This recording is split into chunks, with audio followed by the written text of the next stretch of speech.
So the numbers for world military spending in 2017 are in. And guess which country led the world in military spending? The United States.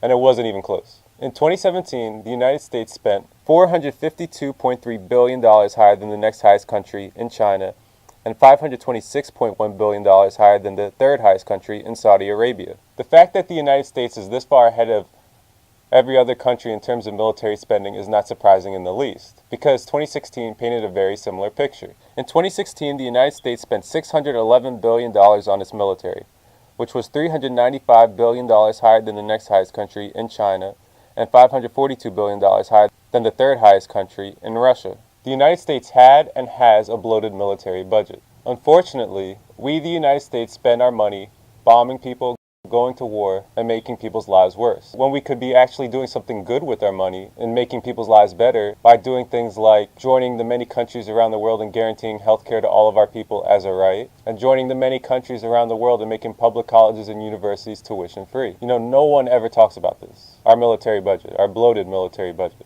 At least not as much as they should. Somehow we always have the money for bombing people, going to war, and making people's lives worse.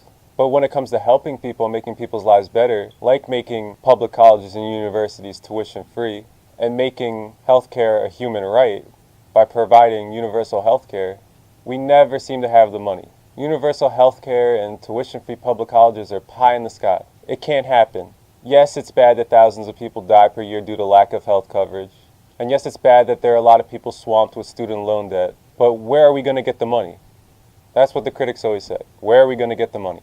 Well, first of all, when it comes to universal healthcare, we don't need any more money. We already spend more per person on healthcare than any other country on earth, which includes all the countries that already have universal healthcare. If they're able to provide universal healthcare spending less, we should be able to too. There's no excuse. And regardless, even if we did need the money for something like tuition-free public colleges, I know exactly where we can look to get it from. And that's our bloated military budget. We are currently wasting American taxpayers' money, bombing people, going to war, and making people's lives worse. I know that's not how I want my taxpayer money to be spent. I want my money to be used to help people and make people's lives better, not worse. What we are doing right now is immoral and needs to stop. Our military budget needs to be cut significantly, and we need to start investing our money in helping people and making people's lives better. We've already hurt too many lives as is. Hey guys, if you want to help out this show, you can follow our various social media links. Also, we have a Facebook group that you can join as well. And if you want to follow me on social media, you could do that as well. Alright guys.